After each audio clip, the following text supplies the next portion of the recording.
Que a paz seja com todos. Convido você a pegar a palavra do Senhor, abrir no Evangelho de Mateus, capítulo de número 26. Evangelho de Mateus, capítulo 26.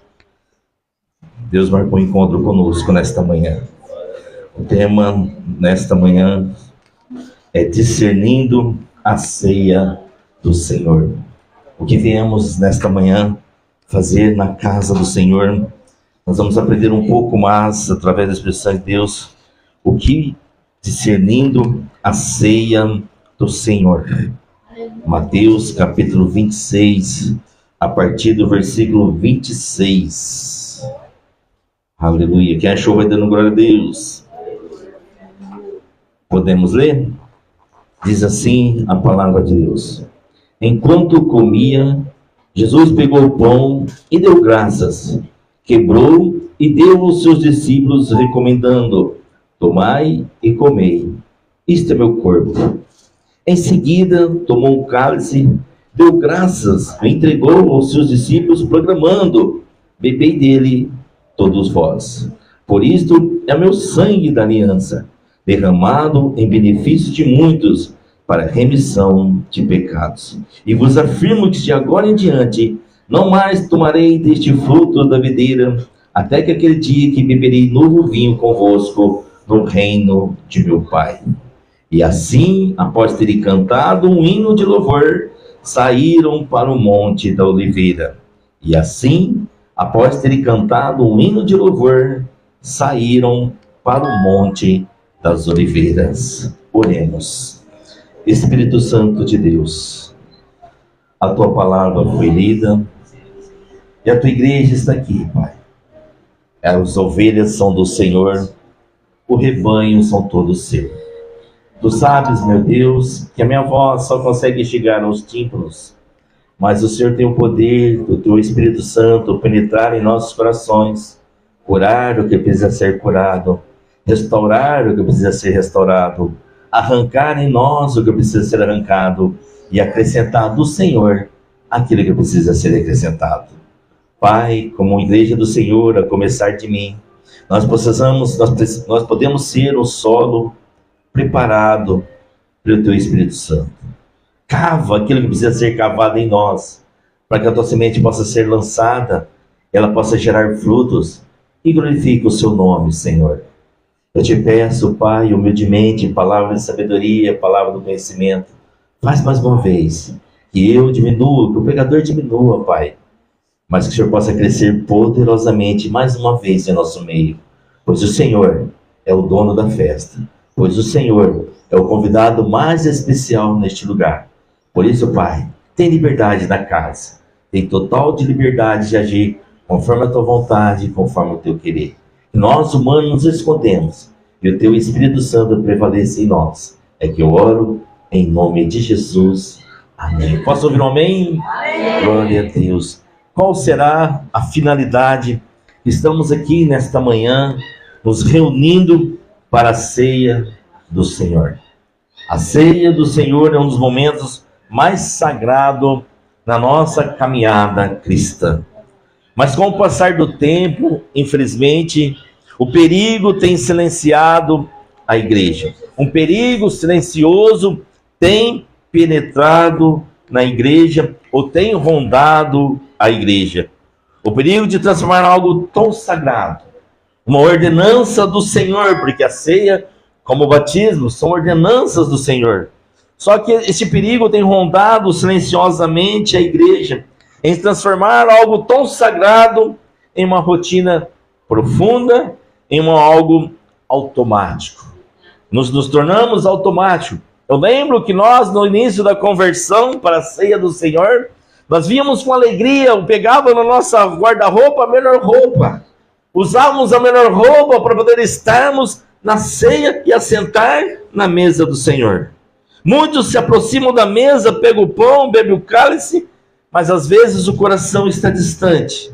Ou às vezes alguém de nós está aqui nesta manhã distraído, ou o coração entristecido pelas pressões da vida.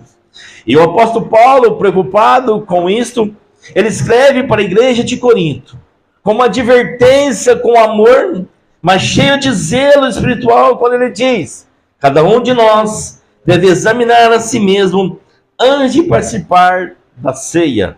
Não se trata apenas de comer do pão ou beber do suco da uva, não, é muito mais que isso. Se trata de eu e você, nós discernimos o que está acontecendo neste momento, nesta manhã, diante de Deus. A mesa é um lugar onde o céu fala. A mesa é um lugar onde a cruz é anunciada. Novamente, onde o futuro eterno se colocado diante de nós, diante dos nossos olhos. Porque um dia, eu e você, nós estaremos frente a frente com o Pai, com o Senhor Jesus. E Ele irá nos servir a ceia do Senhor.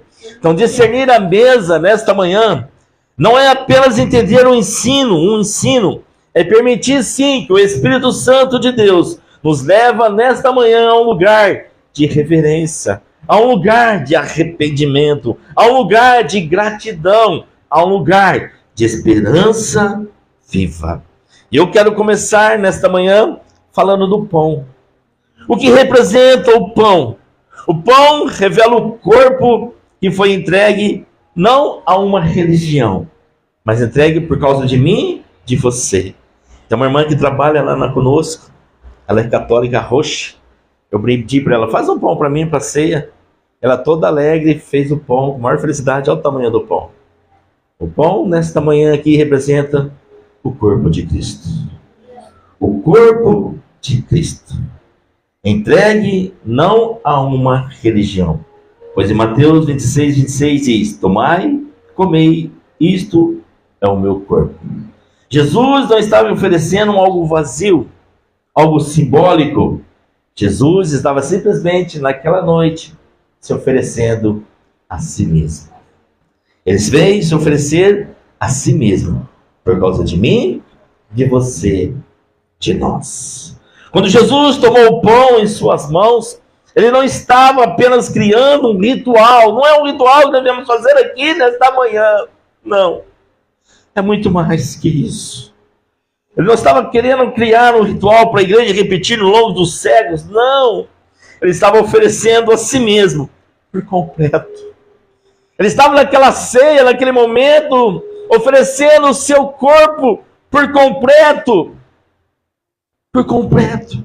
Ele não disse que aquele pão representava apenas um ensinamento, uma ideia, ou uma declaração. Não, foi algo direto e profundo.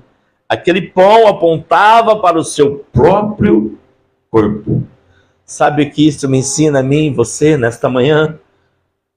Que o cristianismo não começa de regras, que o cristianismo não começa de normas, não começa de imposições, de tradições, de cerimônias. Não. O cristianismo é muito mais que isso. O cristianismo começa naquela manhã, naquela noite. O Senhor estava mostrando para os discípulos que o cristianismo começa com relacionamento com Ele. Porque sem relacionamento com Cristo, nós vamos nos parando pelo caminho e nós vamos desistindo pelo caminho.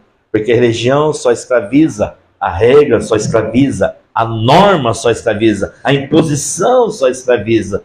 Mas o relacionamento com Ele nos torna leve em servi-lo com alegria, em ser servos dele com alegria.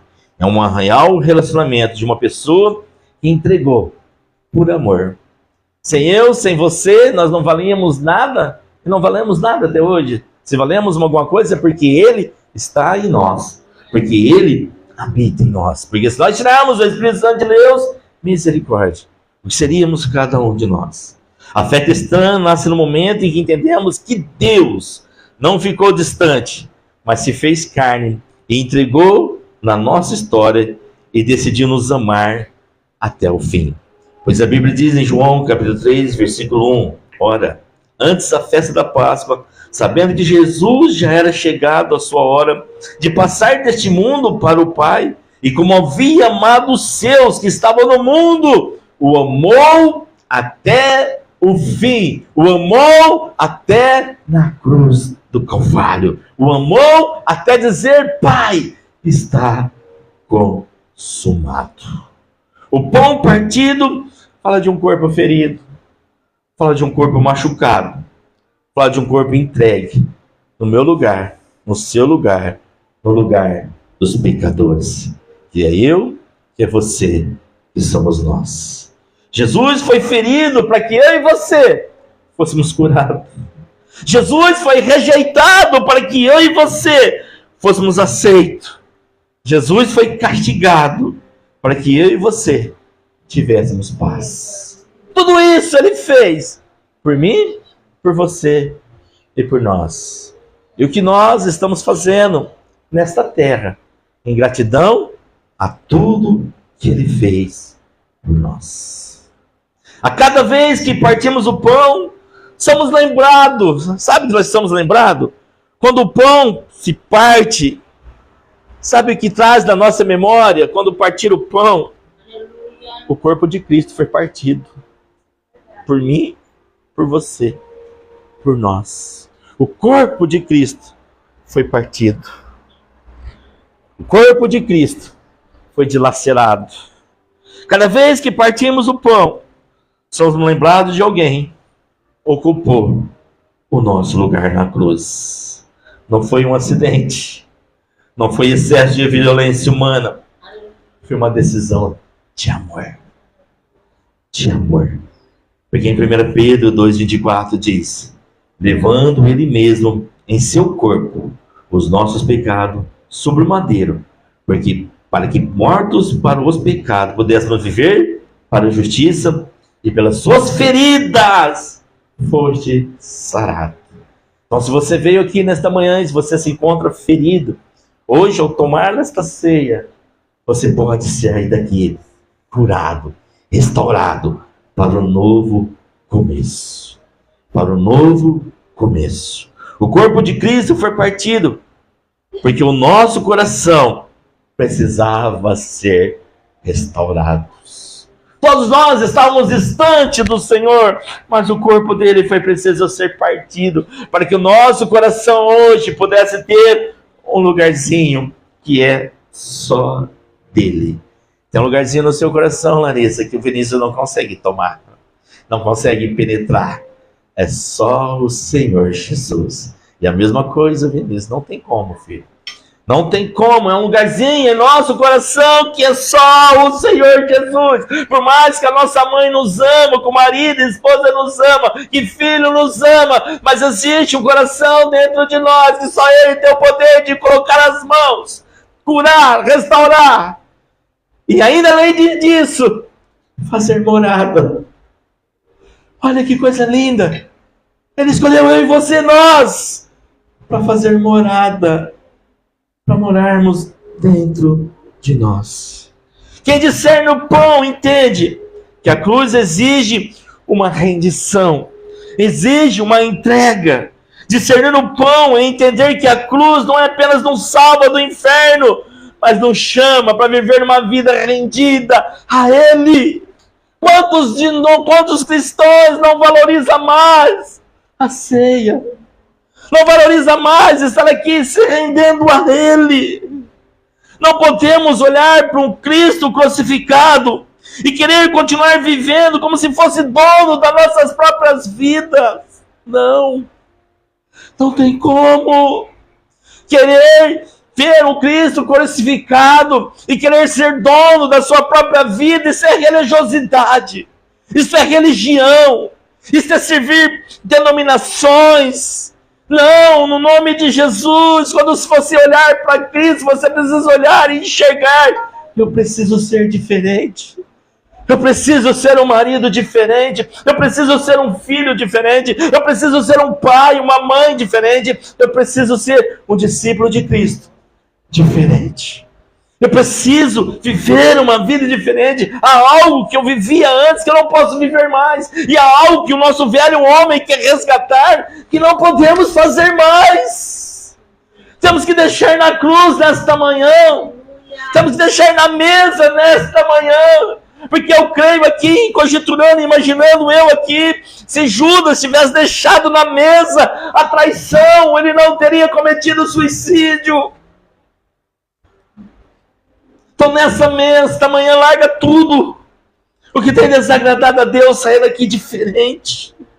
Não podemos olhar para Cristo e continuar sendo a mesma pessoa, pois a Bíblia diz em 1 Coríntios 6,19, não sabeis que o vosso corpo é templo do Espírito Santo e que habita em vós, proveniente de Deus, e que não sois de vós mesmo, porque foste comprado por um bom preço. Glorificai, pois, a Deus no vosso corpo e no vosso espírito, o quais pertence a Deus. Olha que coisa mais linda. Nós pertencemos a Deus. Então nós temos um dono. O mundo não nos pertence. A nossa carne não é dona de nós mesmos. O Satanás não nos pertence. Nós temos um dono. A cruz nos confronta com uma pergunta simples e profunda: quem governa o seu coração? Quem tem governado o seu coração? Nesta manhã, é uma reflexão que o Espírito Santo faz para mim e para você. Quem tem governado o nosso coração?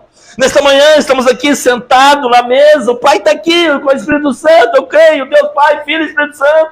Ele pergunta para mim e para você profundamente: quem tem governado o seu coração? Pois a Bíblia diz em Lucas, capítulo 9, 23, e dizia a todos: se alguém quer vir após mim, negue-se a si mesmo. Tome cada dia. É todos os dias. Não é hoje eu vou pegar minha cruz e amanhã eu não vou pegar.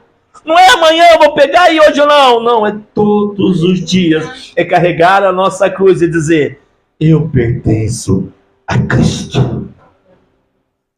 Quando compreendemos que eu e você fomos comprados por um alto preço, entendemos que a nossa vida, que os nossos planos, que as nossas escolhas pertencem ao Senhor.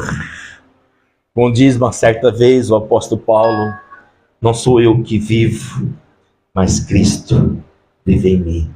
É lindo, maravilhoso dizer isso, mas a pergunta é: ele vive mesmo em mim? Será que ele vive mesmo em mim? Discernir o pão é permitir que a cruz governe nas nossas decisões diárias. É quando nós estivermos com o pé, colocando o pé em fazer algo que não agrada a Deus, é olhar para a cruz e tirar o pé correndo. E falar: não, por que eu vou pisar ali? Se ali vai desagradar meu papai, se ali vai agradar o meu Deus que morreu na cruz por mim, que levou chibatada por mim. É quando eu pensar em querer cometer o pecado e falar: não, este pecado não tem mais domínio sobre a minha vida. Eu já sou liberto em Cristo Jesus. E o segundo ponto que eu quero falar com você nesta manhã é o cálice. O sangue de Jesus. O sangue que foi derramado por nós. O cálice revela um sangue derramado que abre o caminho. Mateus 26, 27, 28. Porque isto é meu sangue, o sangue da nova aliança. Aleluia. O sangue fala de uma expiação real, não de uma emoção momentânea. O sangue não é algo para nos emocionar, não. O cálice foi instituído não para provocar emoções, mas para anunciar um perdão real. O sangue de Jesus não foi derramado para comover corações por alguns minutos, mas para apagar pecado, restaurar consciência e reconciliar o homem com Deus. O Espírito Santo nesta manhã não quer fazer homens e mulheres emocionados, não. Ele quer fazer eu e você, homens e mulheres, crianças e jovens, transformados, renovados, cheios da graça e do poder de Deus. Desde o Antigo Testamento, o sangue sempre esteve ligado com a vida e ao perdão. Sem derramamento de sangue não havia remissão de pecado. Agora em Cristo Jesus, o sangue foi definitivamente derramado por uma vez por todas. Por isso que não precisa mais sacrificar. Por isso o Senhor Jesus é o nosso sacrifício real e último sacrifício. Por isso ele diz: é melhor obedecer do que sacrificar. Mas a igreja primitiva entendia isso profundamente, por isso ela participava da ceia com temor. A igreja primitiva participava da ceia com alegria. A igreja primitiva participava da ceia com a consciência espiritual. Sabe por quê? O cálice confronta o pecado escondido e chama eu e você ao arrependimento. Quando nós olhamos para este sangue, sabe que esse sangue está nos confrontando o nosso pecado escondido, o nosso pecado de estimação, o nosso pecado que precisa ser deixado, que precisa ser largado. Nesta manhã, este sangue vai confrontar a mim e você, vai confrontar a nós. O cálice confronta o pecado escondido e chama ao arrependimento. O sangue de Jesus não nos envergonha, mas também não ignora o pecado. Ele nos chama para um arrependimento sincero. A ceia é o momento em que o Espírito Santo nos convida a olhar para dentro. Não é olhar para o irmão. O irmão está fazendo isso. Não. É olhar para dentro de você. Porque só eu e você, nós conhecemos a nós mesmos. O que precisa ser mudado. O que precisa ser arrancado. O que precisa ser tirado. Olhar para dentro e reconhecer nossas falhas.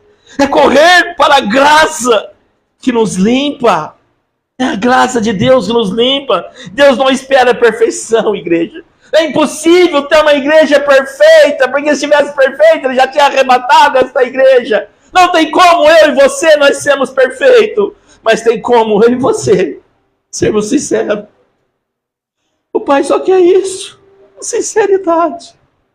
Ele não quer perfeição. Ele não quer que eu e você se esconda. Ele quer que eu e você abra o coração e fale: Pai, aqui ó, doeu, Pai. Pai, eu escutei algo, Pai, me machucou e está ferido aqui dentro, Pai. Então limpa, então cura. Então restaura, então tira, porque eu quero voltar com tudo para a tua obra. Eu quero voltar com tudo para ser usado por ti, porque se há promessa contigo para comigo, então eu não posso ficar estacionado. Eu não posso ficar paralisado. Muitas vezes o inimigo quer nos paralisar, porque grande é a promessa que ele tem com cada um de nós. Não é trabalhar para homens, não é fazer para homens, não, é eu e você, nós somos um pedacinho de uma movimentação do reino nesta terra. Do reino. Deus não espera a perfeição, Ele só quer a sinceridade. O cálice é um instrumento de o cálice não é um instrumento de nos condenar, não.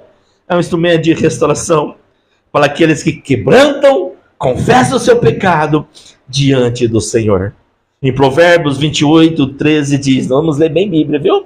Depois, se você quiser, eu te mando esboço para você estudar. Provérbios 28, 13 diz assim: o que cobre as suas transgressões nunca prosperará, mas o que confessa e deixa alcançará a misericórdia. Olha o segredo da prosperidade aqui, se você quer ser próspero. Talvez você tenha trabalhado incansavelmente, vê o dinheiro sumir. Confessa o seu pecado. Abandona ele e você vai alcançar a misericórdia do Senhor. Onde o sangue de Cristo é honrado, cadeias espirituais é quebrada. O sangue de Jesus abriu o caminho que estava fechado. O véu se rasgou. O que separava não separa mais. Ele calou todas as acusações contra nós. Quando o sangue caiu na terra, todas as acusações contra mim, contra você, foram caladas. Não existe mais condenações para aquele que está em Cristo Jesus. Há uma igreja que está em Cristo Jesus aqui nesta manhã. Então não existe mais condenação para você. Para de se martirizar com o que você foi. Não! Deus não está nem aí para o que você foi. Ele está preocupado que você pode se tornar na mão dele. Deus não é como homem que nos acusa por falar: você errou aqui, não merece mais. Não! Deus é perdoador. Ele olha para mim e para você e fala: ei, vamos começar de novo, porque eu sempre sonhei que você se levantasse para começar de novo. Eu conto com o seu recomeço. E hoje talvez a ceia para algumas pessoas nesta manhã será um recomeço. Um recomeço. Quando honramos o sangue de Cristo, cadeias caem, culpas são removidas, a paz volta a habitar no coração. Talvez há pessoas que precisam ter paz. Hoje você vai sair daqui com a paz de Cristo. Muitos entram na ceia carregados de pesos invisíveis, mas saem renovados. Não por causa de uma igreja, não por causa de um pregador, de uma palavra por excelência, não. Mas por causa do sangue de Cristo. Muitos saem renovados porque o sangue ainda fala. O sangue ainda cura. O sangue ainda liberta. Ei, igreja! Aqui não é apenas um copo com suco de uva. Quando consagrarmos, vai se tornar um sangue que fala. Vai se tornar um sangue que cura. Vai se tornar um sangue que restaura. Vai se tornar um sangue que liberta. Talvez eu e você, nesta noite, nesta manhã, precisamos tomar deste sangue. Aleluia. Outro ponto que eu quero entrar aqui para nós discernirmos a mesa, a ceia do Senhor, é a mesa. A mesa. A mesa que está aqui posta nesta manhã sela a nova aliança. Define a quem pertencemos. Quando eu e você saímos da nossa casa para ceiar e vamos sentar na mesa com o Senhor, nós estamos dizendo: Senhor, é um prazer sentar-se junto contigo, porque eu pertenço ao Senhor. Mateus 26, 28 diz: o sangue do Novo Testamento que é derramado por muitos. Aliança não é visita, aliança é compromisso, aliança é fidelidade. O Senhor não quer apenas nesta manhã te visitar, o Senhor nesta manhã Ele quer sair daqui com você compromissado, Ele quer sair daqui nesta manhã com você fiel, ainda, não que você não seja, mas ainda mais por Ele. Aliança é algo profundo, é um compromisso que define a quem eu e você nós pertencemos. Quando Jesus fala da nova aliança, Ele está dizendo que agora existe um relacionamento permanente entre Deus e o seu povo. Ei, entenda uma coisa nesta manhã: não somos visitantes ocasionais, somos família. Somos família.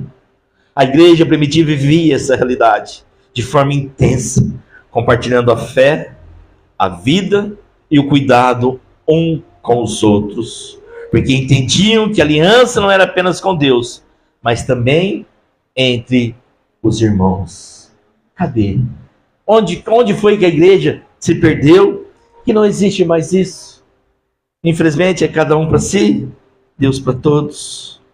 A ceia afirma nossa identidade como povo comprado por preço. Na mesa, nós somos lembrados pelo Senhor de quem realmente somos. Para você sair convicto aqui nesta manhã de quem você é. De quem você é. Eu não sou do meu pai, eu não sou da minha mãe, não sou da minha esposa, eu não sou dos meus filhos. Eu sou de Cristo. E quando nós entendemos que nós somos de Cristo, nós damos o melhor para as pessoas que nós amamos. Não somos rejeitados, não somos esquecidos, não somos abandonados, mas somos um povo escolhido. Pessoas vão nos rejeitar, pessoas vão nos desprezar, pessoas não vão nos valorizar na devida forma que achamos que merecíamos. É normal, a vida segue. Mas Cristo, Ele jamais nos valoriza, porque você é precioso para o Senhor. Entenda, você é escolhido, você é amado, você é amada, você é comprado por um alto preço. Um alto preço. A ceia fortalece a nossa identidade, nos lembra que pertencemos ao Senhor. Aleluia. Uma nova aliança que não libera o pecado, libera o poder de vivermos em santidade. A graça não nos autoriza a viver de qualquer jeito. Ei, nós não podemos viver de qualquer jeito, mas não podemos mais. A graça não nos autoriza a viver de qualquer maneira. Ela nos capacita a viver de uma forma transformada. Esse Deus é maravilhoso. Esse Deus é amor. A nova aliança nos dá o poder para dizer não ao pecado e sim à vontade de Deus, porque o Espírito Santo habita em nós. Quarto tópico para aprendermos: discernir a ceia do Senhor. A ceia aponta para o reino, para um dia do reencontro. Por isso que o Senhor nos deixou essa ordenança, porque um dia vai ter um reencontro da tua igreja com Ele.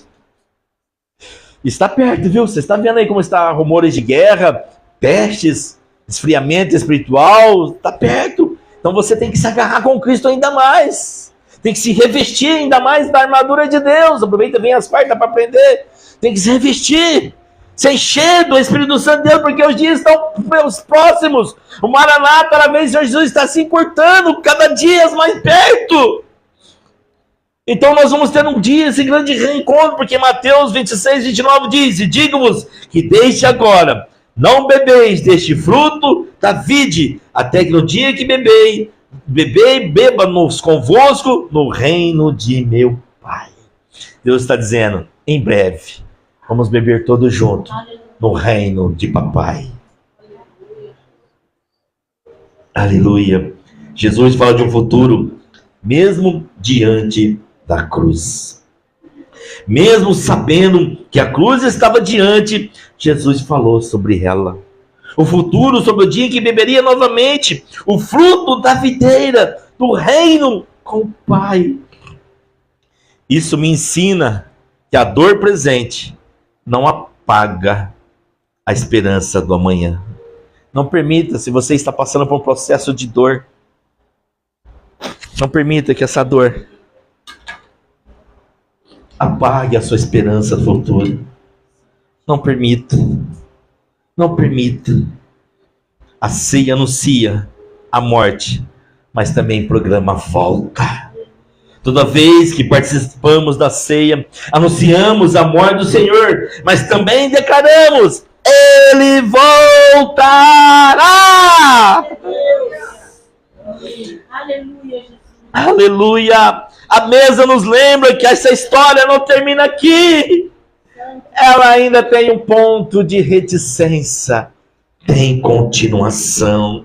Um futuro glorioso preparado para aqueles que permanecem fiéis. E sabe o que me deixou aqui assustado? Quando eu li essa passagem, e os pessoas falaram no meu coração que depois que eles acabaram de fazer a ceia, sabe o que aconteceu que o povo fez? Cantou louvores. Gente, Jesus ia ser crucificado. Jesus ia ser colocado. Você sabe o que ia acontecer com Jesus, mas a Bíblia diz que depois de ele ceiar, ele sabia que na mesa tinha um traidor. Ele sabia que na mesa tinha alguém que ia negá-lo. Ele sabia. Mas mesmo assim, depois de ceiar, a Bíblia diz que eles cantaram louvores. Aí eu pego para cantar, pensar comigo, qual foi o louvor que ele cantou naquele momento? Porque eu acredito que dentro dele deveria estar um confronto, uma dor mensurável, um confronto, eu conjecturando aqui, pensando assim, num relé de segundos, será que vai valer a pena? Mas a Bíblia diz que eles cantaram, saíram adorando antes da batalha. Antes de seguir para o Getsêmani, Jesus e os seus discípulos cantaram. Foi que nós lemos lá em Mateus 26, 30, eles cantaram. Sabe o que eu aprendo aqui, que eu quero tentar que você aprenda junto comigo? A verdadeira adoração não depende da circunstância, mas da confiança que você tem em Deus. Estou desempregado, mas eu vou cantar. Estou passando por luta, mas eu vou cantar. Estou sendo perseguido, mas eu vou adorar. Como tem sido a intensidade da tua adoração? Só reclama? Só murmura? Ou você não está acreditando que Ele pode mudar essa situação? Adore no meio da dor. Adore no meio da tribulação. Adore no meio da luta. Isso nos ensina que a verdadeira confiança, a verdadeira adoração não depende de circunstância, mas da confiança em Deus. E Abacuque já escrevia isso. Está lá em Abacuque 3, 17, 18. Porque ainda que a figueira não floresça, ainda que não haja fruto na videira, ainda que eu decepcione o dos produtos das oliveiras e os campos não produzam mantimento, ainda que as ovelhas das malhas sejam arrebatadas ou sejam mortas, e nos currais não haja gado. Aí Abacuque continua dizendo: todavia eu me alegrarei no Senhor, exultarei no Deus da minha salvação. Será que nós ficamos alegres quando o cliente não entra na nossa empresa? Será que ficamos alegres quando vamos tentar fazer algo e não dá certo? Você fica o dia inteiro batendo a cabeça e não dá certo. Será que nós adoramos? Abacuque nos ensina isso. Não importa a situação, não importa a circunstância. Todavia, a minha alegria está nele. A minha alegria está no Senhor. A minha alegria está no Senhor. Isso que nós precisamos sair daqui convicto nesta manhã. A sua alegria não pode estar no elogio, a sua alegria não pode estar na crítica, a sua alegria não está em fazer bem feito, embora devemos fazer bem feito para o Senhor. A nossa alegria não está se estamos no altar, se estamos sentados, se estamos no microfone. Não! A nossa alegria tem que estar no Senhor. No Senhor. Sabe o que eu entendo? Quem discerne a mesa aprende a adorar, mesmo quando o caminho lá na frente é difícil. É difícil. Eu quero concluir dizendo, para nós orarmos e participarmos da ceia. A mesa do Senhor nos leva a um lugar onde não há espaço para aparência. Deus não quer aparência, igreja. Deus quer sinceridade. Deus quer transparência. Deus quer verdade. Então, nesta manhã, por favor, se coloque com sinceridade. Se coloque com sinceridade. Se precisar confessar, confesse diante dele. Ele é perdoador, mas se coloque com sinceridade. Porque diante do pão, diante do cálice, tudo é revelado. Não adianta, talvez eu não saiba o que está acontecendo com você. Talvez eu não saiba o que você está fazendo. Mas eu quero dizer algo para você nesta manhã. O Pai está aqui. E Jesus sabe. Jesus sabe o seu momento a sós, quando ninguém vê. Jesus sabe os seus escondidos, quando ninguém vê. É esta manhã que Ele pede para mim e para você, para nós sermos transparentes, sermos sinceros, para sairmos daqui libertos, restaurados e curados, se preciso for. Porque diante do pão e do cálice tudo é revelado. Mas quando discernimos a mesa, o coração é alinhado, a fé é renovada e a nossa consciência é lavada. A Santa Ceia, ou a Ceia do Senhor, como você preferir, Santa, é por conta dos religiosos, não existe Santa Ceia, é a Ceia do Senhor. A Ceia do Senhor nos traz de volta o essencial, ao lugar onde a cruz governa nossas escolhas, o reino onde orienta os nossos passos. A mesa olha para a cruz, sustenta a presença pela graça e aponta para o dia em que beberemos o cálice com o novo cálice com Cristo. Até lá, igreja. Até que um dia eu e você estivemos lá na glória, bebendo junto com Cristo. Vamos ficar firmes, vivendo como povo da nova aliança, certos que aquele que entregou o corpo e derramou o sangue, ele é fiel para cumprir na sua vida tudo que ele prometeu. Mesmo que algumas vezes fomos infiéis, ele é fiel. E ele não está preocupado com as nossas infidelidades. Não. Ele não está preocupado com as nossas falhas. Ele está com pressa de nos alinharmos, porque o maior desejo, a maior alegria do Pai é presentear o Filho. Você não se enche de alegria quando você traz um presente para sua princesinha? Se prepare que quando ela crescer vai ser um grude. E o Pai, nesta manhã, Ele quer nos presentear, cada um de nós. Mas não tem como o pai presentear um filho que quer permanecer desobediente. Ele quer presentear um filho que diz: pai, eu estou errado aqui, me ajuda a consertar. Ele ajuda, mas a decisão do conserto só cabe a cada um de nós. Ele não vai arrancar de nós, talvez é o celular que tenha atrapalhado, nós sermos abençoados, não vai arrancar de nós o celular. Mas nós podemos arrancar o celular das nossas mãos. É nós, eu e você, nós vamos nos avaliarmos o que tem nos distanciado de viver a promessa de Deus. Porque eu creio nessa promessa. Aquele que entregou o corpo, derramou o sangue, é fiel para cumprir tudo o que prometeu. Jesus, aquele que, para concluir, imagina o corpo de Jesus sendo deslacerado aqui, ó, despedaçado, torturado. Foi mais ou menos assim. Ou até pior. Até pior. Foi mais ou menos assim que ele fez por nós. Você acha que não doeu nele? Foi mais ou menos assim, tem mais. E quando aquela gota de sangue caiu no chão,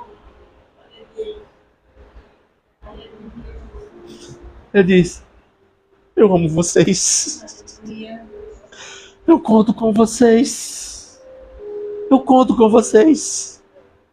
Será que nesta manhã, eu e você, nós podemos dizer: Jesus, pode contar comigo.